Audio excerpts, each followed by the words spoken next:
Ganyan na kapag. Ayan na guys, paluto na ang ating pansit bato at ilalagay ko na ang repolyo. Ayan. Bakit ayaw mo? Ang baho mo may kain sa puwet. Pati ang silibel.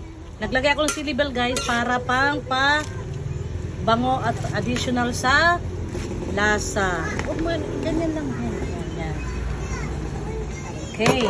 Halo-halo na tayo. Pag natakpan ko na to guys, patayin ko na. Kasi madali naman maluto ang repolyo. Maisa. Yan. Mhm. Ha?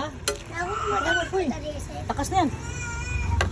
Ayan guys. So, haluin lang natin ng maayos hanggang sa matakpan ang repolyo. Ayan. Ayan guys. Tapos, patayin ko na ang apoy guys kasi kumukulo pa ang ilalim. Ayan. Ayan guys, nakapatay ang apoy yan.